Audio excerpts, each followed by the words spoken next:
Paris-Nice ressuscité, c'est la une de Nice Matin, car le retour du train nuit après plus de 3 ans d'absence est un événement, d'autant que le premier trajet parti de Paris hier soir, arrivé à Nice ce matin, transportait un chef de bord exceptionnel, le Premier ministre Jean Castex. Joanne Vanov, Chloé Tixier, Hervé Pozzo. À 9h11, ce coup de klaxon marque le grand retour en gare de Nice du train de nuit après 3 ans et demi d'absence. Parti hier soir de la gare d'Austerlitz à 20h52, le voyage s'est apparemment bien déroulé. Ça m'a rappelé mon enfance. Je crois que quand j'avais 5 ans, on faisait ça quand j'étais petit. C'était vraiment une bonne expérience. C'est plutôt une bonne alternative parce que ça fait au final gagner une journée sur un week-end comme ça. C'était sympa, hein. Je ne m'attendais pas à dormir si bien.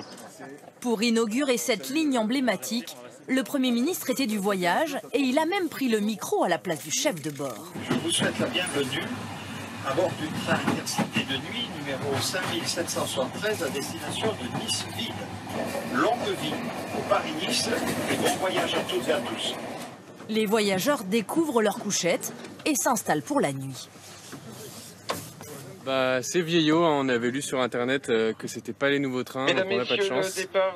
Mais on va faire avec, hein. Ça a l'air mieux qu'assis. Le train couchette est plus écolo et moins cher que l'avion. Des billets à partir de 29 € en seconde classe et 39 € en première.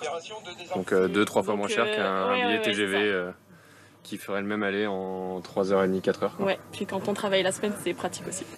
Faute de rentabilité, de nombreuses lignes de nuit avaient cessé de circuler. Désormais, l'Intercité Paris-Nice reliera tous les jours et dans les deux sens les deux villes, avec 6 arrêts. Une vraie aventure pour cette famille. Enlève pas tes chaussures tout de suite. On a 6 places pour 4. On est bien.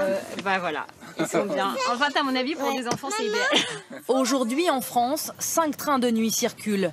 Le prochain sera le Paris-Tarbes d'ici la fin de l'année. Le gouvernement envisage de relancer au total une dizaine de lignes à l'horizon 2030.